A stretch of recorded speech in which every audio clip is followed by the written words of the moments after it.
Maayong hapon inyong masaksihan ng mga aktibidad nga gisalmutan sa mga miyembro sa Iglesia ni Cristo sa nagkalailaing distrito. Ako si Igsoong Sheila Doliesin ug kini ang maayong balita. Ania ang mga nagunang balita. Bagong balay simbahan sa Distrito Eklesyastiko sa Lanao, gitagana sa Ginoong Dios. Musical Evangelical Mission sa nagkalailaing nga distrito, gitambungan sa daghang mga bisita. Thanksgiving cleanup drive sa Distrito Eklesyastiko sa General Santos City, South Cotabato, gibuhat sa nagkalailaing nga dapit. Ang mga detalye sa pagbalik sa maayong balita.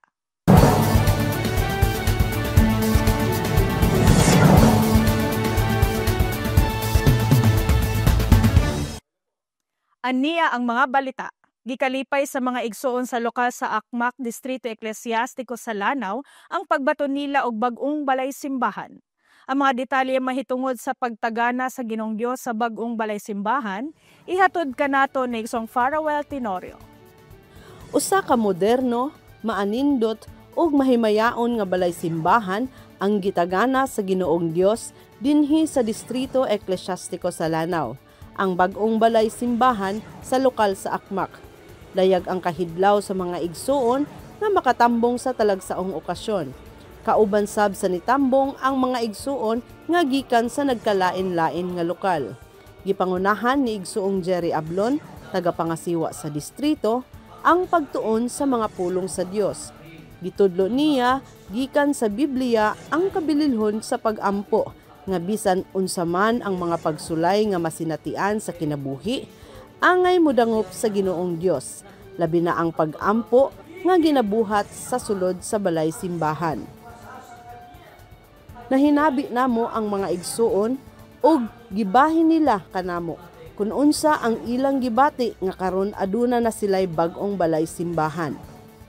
Papasalamaton kaayo kami tanan isip nakatala sa lokal ng Akmak kana tukuran kami og manindot og matahong nga balay simbahan nga among ipagpadayon ang pagmalasakit niini. Ora nagyudli o nindot nga balay simbahan. Salamat mi og dako inaagi sa pagtumalang gitutang sa iglesia si kay Eduardo Di Manalo. Salamat po sa pagsimba nga dahon kayo, nabatian nyo na mo ang Espiritu Santo. Ay maghatag o puso kadasig sa among mga pag-alagad. Dako kayo ang among kalipay. Kay dugay na namong pangandoy din sa among lokal nga magkapagtulog bago o nindot nga kapilya.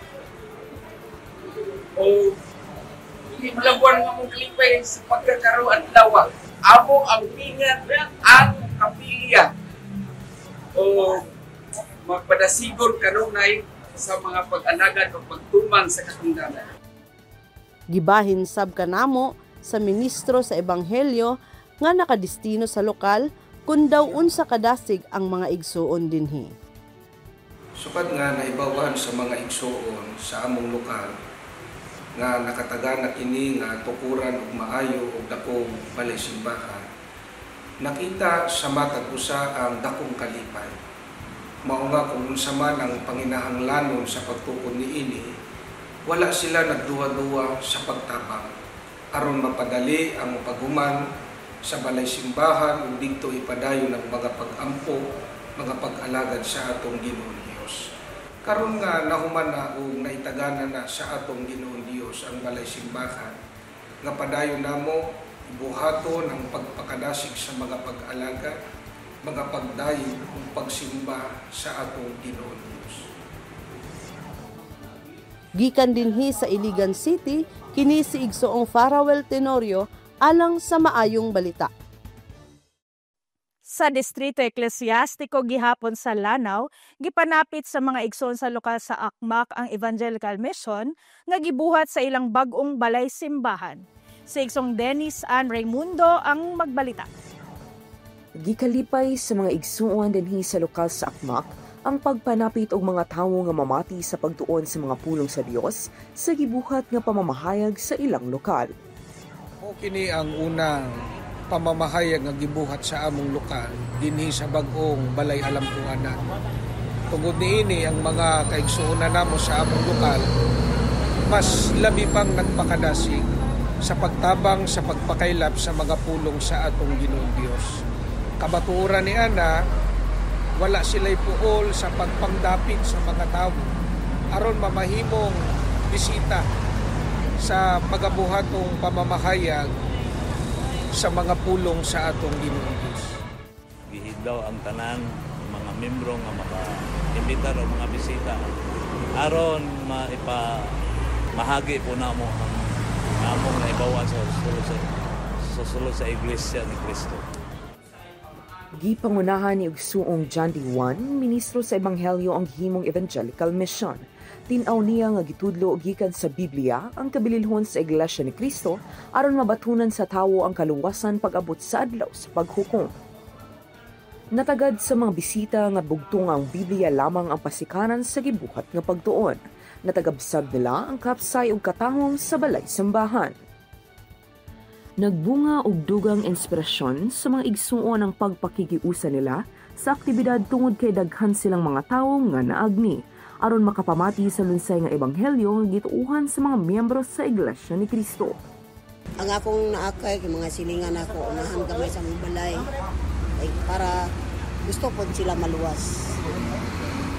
Bahin sa pagtudlo akong nasabtan mao ang katong mga tao nga nasa pundok sa Iglesia ni Cristo mo'y maluwas. Busa og kuan na nakauyon mi sa among kaming magkaayon nga kauyon mi nga mo balik-balik mi og simba dinhi ug magpamembro sa maong Iglesia ni Cristo. Gikan dinhi sa Akmak, Iligan City, kini si Igsoong Denise Ann Raimundo alang sa maayong balita. Kahiusa ang mga batanong Iglesia ni Cristo sa Distrito Eklesyastiko sa Agusan del Sur sa pagpamahin sa matuod nga pagtuo. Hingbaluan nato ang mga detalye sa gibuhat nga pasugo distribution sa report ni Igsoong Eliani Bancayren. Aktibo nga nakikius ang mga igsoon nga estudyante nga kauban sa Christian Brotherhood International o CBI dinhi sa Distrito Eklesyastiko sa Agusan del Sur sa gibuhat nga pasugo distribution. Ang maong aktibidad gisalmutan sa mga estudyante sa high school ug college nga gikan sa nagkalain nga lokal. Giagni nila ang mga nakadawat sa Pasugo Magazine aron motambong sa pagtuon sa mga pulong sa Dios nga gituoan sa mga miyembro sa Iglesia ni Cristo pinaagi sa mga evangelical mission. Malipayon ang mga igsuon nga niapil ug nakikihiusa sa buluhaton. Bisag sila anaa sa eskwelahan o sa universidad, nahimo nila nga ipamahin ang mahitungod sa mga pagtulunan sa Dios nga nasulat sa Biblia nga gimantala sa pasugo. Nagbunga sab kini og dugang kadasig sa mga kauban sa CBI. Gikan dinhi sa Bunawan, Agusan del Sur, kini si Igsoong Eliani Bancayren alang sa maayong balita. Sa pagpanguna sa pagdumalas sa Iglesia ni Cristo, padayon nga gibuhat ang pagpakaylap sa matuod nga pagtuo pinaagi sa lain-lain nga paagi. Kauban niini ang gipahigayon nga musical evangelical mission sama sa gibuhat sa Distrito Eklesyastiko sa Coronadal City, South Cotabato nga gipahigayon sa usa ka inila nga mall. Gipamatud-an pag-usab sa mga miyembro sa Iglesia ni Cristo dinhi sa Distrito Eklesyastiko sa Coronadal City, South Cotabato nga nagpabilin ang ilang kadasig sa ilang pag-alagad sa Ginoong Dios ug ang ilang aktibo nga pagpakig-ambit sa pagpamahin sa matuod nga pagtuo. Bisan ang uban kanila adunay nagkalain-lain nga gimbuhaton, apan migahin sila og higayon aron makinghiusa sa gibuhat nga musical evangelical mission. Gipakita sa maigsuon ang ilang talento sa pagkanta. Gibuhat ang mga musical performances sa usa ka inila nga mall sa Coronadal City. Nagbunga ang maayong tinguha sa maigsuon nga dapiton ang ilang mga higala ug mga kaila aron makapaminaw sa mga alawiton nga adunay mensahe nga paglaom ug pagdayeg sa Ginoong Dios ug sa Ginoong Hesukristo. Nakatabang sab kini aron madugangan ang nahibaluan sa mga nahimong bisita mahitungod sa Iglesia ni Cristo. Kini si Igsoong Resident Rimano alang sa maayong balita. Pinaagi sa mga alawiton nga naghimaya sa Ginoong Dios, gipamahin sa mga igsoon sa Distrito Eklesyastiko sa General Santos City, South Cotabato, ang matuod nga pagtuo ngadto sa daghang mga bisita sa gibuhat nga Musical Evangelical Mission. Magbalita si Igsong Alger Galase. Musika nga adunay positibo nga mensahe. Mao kini ang gibahin sa mga miyembro sa Iglesia ni Cristo ngadto sa ilang mga bisita sa gibuhat nga Musical Evangelical Mission dinhi sa Distrito Eklesyastiko sa General Santos City, South Cotabato. Dinhi namo na ilan si Igsong Glenn Polistico, usa siya sa nagperform o gibahin niya kanamo ang iyang gibati. Para sa akin, dako gid kay siya na kalipay sa among part kay ang among talent nagamit namo sa iglesia. Tapos pareha sa inani nga buluhaton karon, mahimo nga mao ni ang kasangkapan para makaakay og mga bisita pinagi sa musical evangelical mission po. Ang talent sa about sa music na-share namo sa dakong bulaton sa iglesia. Gibahin sab niya kanamo kung sa unsang paagi milambo ang iyang talento sa pagtukar sa mga musical instrument. Sa tinuod lang po, ang music sa kuha wala gid ko ani nag-eskwela. Natunan lang ni sa mga miaging panahon nga pasalamat ko mi sa pamahala na gilunsad ang band together. So dito nagsugod nga na enhance ang mga pagtugtog. Tapos sa pagkakaroon sa among lokal sa Mabuhay Extension, kumpleto po among line-up sa banda. Gisulti sab niya ang maayong gibunga kaniya sa pagpakigsalmot sa mga aktibidad sa sulod sa iglesia.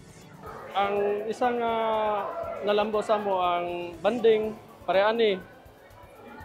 Magkauban mi sa pag-practice. So dili makaadto sa mga unsa pa nga mga aktibidad sa gawas, mga supak sa doktrina. Samtang nakikihiusa sa mga buluhaton, nag-enjoy sab sila Igsong Glenn. Sa tinud lang, dili boring sa iglesia kay kung imong basihan ang pagtupad nato, tulubago nato sa Ginoo. So kana pa lang daan, dako na nagagrasya sa tuwa. Tapos maliban sa atong mga pagtupad sa tungkulin, malipay gyapon ta kay pareha ning Musical Evangelical Mission. So makatugtog ka para sa kaymayan sa Ginoo. Sa gibuhat nga pag-perform sa mga igsoon, gibahin kanamo ni Igsong Glenn ang iyang kasinatian. Nindot kay siya sa tinuod lang po brother pag naga-perform ka lami kay sa paminaw. Kay sa mga lyrics pa lang daan puro ang imong makuha mga paglaom nga labi na karon nagatubang ta sa mga kalisdanan ng kalibutan na. Pero sa pagkanta pa lang nimo tungod sa mga nindot ang mga mensahe sa kanta, isa na siya nga dakong positibo ang musika sa iglesia. Ang musika sa Iglesia ni Cristo makahatag gid sa dakong kaisaban sa atong kinabuhi. Kung atong paminawon gawas pa sa pagpaminaw, nakauban pa ko sa pag-perform pagtugtog. Sa gibuhat nga Musical Evangelical Mission, gibahin sa mga igsoon ngadto sa ilang mga bisita ang maayong mensahe sa mga alawiton. Pinaagi sa nagkalain-lain nga pamaagi, aktibo nga nakihiusa ang mga igsoon aron daghang pang mga tawo ang makaibalo sa mga pagtulunan sa Ginoong Dios nga gibarugan sa Iglesia ni Cristo. Gikan dinhi sa General Santos City, South Cotabato, kini si Igsong Alger Galase alang sa Maayong Balita. Sa pagbalik sa Maayong Balita, ihatod namo kaninyo ang mga detalye sa uban pang mga Musical Evangelical Mission nga gibuhat sa nagkalain-laing nga distrito ug ang INC Giving Cleanup Drive sa Distrito Eklesyastiko sa General Santos City, South Cotabato.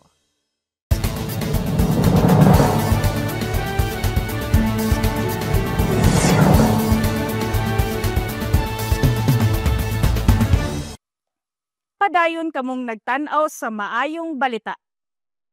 Gipamahin sa mga igsoon sa Distrito Eklesyastiko sa Pagadian City, Zamboanga del Sur, ang matuod nga pagtuo pinaagi sa musika sa gibuhat nga Musical Evangelical Mission. Ania ang report ni Igsong Romy Covta. Usa ka Musical Evangelical Mission ang gibuhat dinhi sa Casa EMSA sa Barangay Tiguma, dinhi sa lalawigan sa Zamboanga del Sur. Pinagi sa kaluoy ug tabang sa Ginoong Dios, nagmalampuson ang maong aktibidad. Gipangunahan ni Igsoong Rogelio Laplana Jr., tagapangasiwa sa Distrito Eklesiastiko sa Pagadan City, Zamboanga del Sur, ang Musical Evangelical Mission, katabang ang mga may katungdanan sa mga kapisanang pansambahayan. Matud pa sa mga igsoon, ang ilang pagpakighiusa sa mga ingon-ini nga buluhaton, nagbunga og kalipay ug dugang kadasig kanila, labi na alang sa pagpakaylap sa mga pulong sa Ginoong Dios. Nindot kayo nga activity nga gibuhat karon sa Iglesia ni Cristo tungod kay makaagnita og mga tao nga wala pa na kapamatay sa Iglesia ni Cristo. Dayon makahatag ko kanila og interes nga nindot day ang pagmamati sa Iglesia ni Cristo para makapaminaw pa sa ubang mga aktibidad sa Iglesia ni Cristo. Dako kay kong kalipay nga ingani di ay ang nahitabo. Gusto na ko nga mapalambo pa ang mga pagtuo sa mga igsuonan nga mudasig ug magpursigla sa butabang sa mga bulahatong pagpakaylap. Alang sab sa mga nahimong bisita, dili lamang sila nalingaw sa mga performances, kundi nadungagan sab ang ilang kahibalo mahitungod sa mga pagtulunan sa Ginoong Dios nga gibarugan sa Iglesia ni Cristo. Gikan dinhi sa Pagadan City, Zamboanga del Sur, kini si Igsoong Romy Covta, alang sa Maayong Balita. Kauban sa nagbuhat og Musical Evangelical Mission ang mga igsoon sa Distrito Eklesiastiko sa Bislig City, Surigao del Sur. Magbalita kanato si Igsoong John Philip Sitoy. Isip padayon nga pagpakighiusa sa pagdumala sa Iglesia ni Cristo, aron padayong ipakaylap ang matuod nga pagtuo. Gibuhat sa mga igsoon dinhi sa Distrito Eklesiastiko sa Bislig City, Surigao del Sur, ang Musical Evangelical Mission. Ibuhat kini sa Bislig City Cultural Sports Center. Natigom sa maong venue ang mga igsuon, nagikan pa sa nagkalaing-laing nga lokal, sa pagpanguno sa mga ministro, ministerial workers, ug sa mga may katungdanan. Nagperform ang mga igsuon nga gamit ang mga Iglesia ni Cristo original music, nga adunay mensahe nga naghatag og inspirasyon sa tanang nitambong, labi na sa mga nahimong bisita sa mga igsuon. Bug-os nga gipangandamon sa mga igsuon ang ilang pagkanta. Gawas ni ana, gipanapit sab nila ang Musical Evangelical Mission ato sa ilang mga higala ug mga kaila. Gikalipay sa mga igsoon nga kanunay sila na nakatabang sa pagdumala, aron padayon nga ipakaylap ang mahitungod sa lunsay nga ebanghelyo. Gikan dinhi sa Bislig City, Surigao del Sur, kini si Igsoong John Philip Sitoy, alang sa Maayong Balita. Positibo ang reaksyon sa mga nahimong bisita sa gibuhat nga Musical Evangelical Mission sa Distrito Eklesiastiko sa Masbate. Si Igsoong Roxanne Altarejos alang sa mga dugang detalye. Gipanapit sa mga igsuon ngadto sa ilang mga kababayan dinhi sa Distrito Eklesiastiko sa Masbate ang gibuhat nga Musical Evangelical Mission. Bisan pa man nag-ulan, apan wala kini makababag sa madasigon nga pagpakighiusa sa mga igsuon. Sayo pa sa gitaganang takna sa aktibidad, napuno na sa mga igsuon, kauban sa ilang mga bisita ang Magallanes Coliseum. Nagpadayag kini sa kahidlaw nila nga makatambong sa talagsaong okasyon. Nag-perform ang mga igsuon sa mga Iglesia ni Cristo original music nga adunay nagkalain-lain nga genre. Sa matag performance, mabati ang kinasingkasing nga pagkanta sa mga igsuon sa mga alawiton nga naghimaya sa Ginoong Dios. Pinaagi sa tabang sa Ginoong Dios ug sa pagpangandam sa mga igsuon, gikan sa mga organizers ug mga performers, nagmalampuson ang aktibidad. Nagbunga sab kini og kalipay ug dugang inspirasyon sa tanang nitambong. I am happy po and I'm blessed to be one of the guests, and I can say it was an honor also to experience this kind of event po. Na-experience na ko ni Sia, and I can say naman nga happy ko and comfortable ko nga rin. During sa mga performance po, and I can't help but feel emotional towards the song, and I can say na I was moving tears jud po, and everything was angayan, nice paminawon, nice ang mga performance, and mga magagaling jud po. Gikan dinhi sa Masbate City, kini si Igsoong Roxanne Altarejos alang sa Maayong Balita. Sa uban pang mga balita, kalabot sa pagsaulog sa mga igsoon sa 79th anniversary sa lokal sa Lagaw, Distrito Eklesyastiko sa General Santos City, South Cotabato, nakighiusa sila sa gibuhat nga cooking challenge. Ania ang report ni Karen Krampatanta. Padayon ang aktibo nga pagpakigiusa sa mga igsuon dinhi sa lokal sa Lagaw, Distrito Eklesyastiko sa General Santos City, South Cotabato, sa mga mapuslanon nga aktibidad isip paghandom nila sa 79th anniversary sa pagkatukod sa ilang lokal.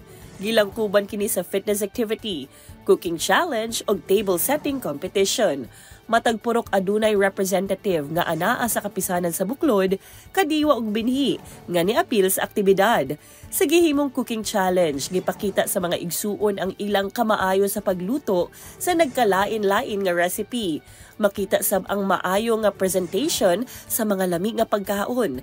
Dili lamang aron ma-impress ang mga judges, kundili gipakita sa mga igsuon ang maayo nga pag-andam sa ilang paborito nga recipe. Gawas ni ana sa table setting competition, gipakita sa mga igsuon ang artistic presentation ug mga maayo nga design sa matag lamesa. Sa ulahing bahin, gipasidunggan ang mga midaog nga purok ug adunay gihatag nga trophy. Dungan sab nila nga gikaon ang mga giandam sa cooking challenge. Aduna sab nagperform nga kauban sa mga kapisanan sa kadiwa ug binhi nga gigamit ang mga Iglesia ni Cristo original music. Malipayon ang mga igsuon ug mapasalamaton sila sa Ginoong Dios sa padayon nga paghatag og mga kadaugan sa ilang lokal. Gikan dinhi sa General Santos City, South Cotabato, kini si igsuong Karen Krampatanta, alang sa Maayong Balita. Sa Distrito Eklesyastiko gihapon sa General Santos City, South Cotabato, aktibo nga nakighiusa ang mga igsoon sa gibuhat nga cleanup drive nga bahin sa ayon sa giving project sa Iglesia ni Cristo. Mibalik si igsoong Karen Krampatanta ni ining report. Sa tulo ka dapit dinhi sa Distrito Eklesyastiko sa General Santos City, South Cotabato, dungan nga gibuhat sa mga igsuon ang INC Giving Cleanup Drive.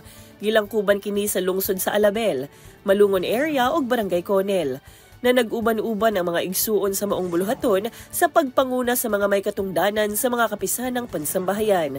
Makita ang kalipay sa mga igsuon sa ilang pagpakigsalmot sa aktibidad. Nagdala sila og mga galamiton sa paglimpyo, sama sa silhig og trash bags. Gihinluan nila ang daplin sa kalsada, nanilhig sila og gitigom ang mga basura aron ilabay kini sa husto nga lugar. Makita ang uban nga niapil idaran na, apan gikalipay nila nga makighiusa sa buluhaton nga gilunsad sa pagdumala, alang sa ikaayo sa ilang komunidad. Makita sab sa mga igsuon gikan sa nagkalain-lain nga lokal ang ilang pagtinabangay.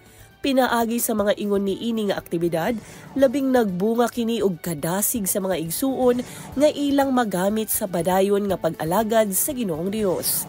Gikan dinhi sa General Santos City, South Cotabato, kini si igsuong Karen Krampatanta, alang sa Maayong Balita. Sa Distrito Eklesyastiko sa Metro Manila South, gipangunahan sa mga igsuon nga kauban sa Christian Society for the Deaf o CSD ang gibuhat nga ayon si giving activity. Gihimo kini sa Las Piñas Elementary School Central. Nang hatag ang mga igsuon og mga libreng hygiene kit og mga sports equipment nga dako ang ikatabang alang sa motor skills development sa mga students with special needs. Dungan sab nga gibuhat ang inauguration sa newly painted multipurpose hall sa eskwelahan nga magamit sa nagalain nga school activities. Mao kana ang pipilas sa mga balita nga atong natigom at ang ipag-usab ang mga mosunod nga episode sa Maayong Balita. Daghang salamat sa inyong pagtan-aw. Ako si igsoong Sheila Doliasin. Maayong adlaw.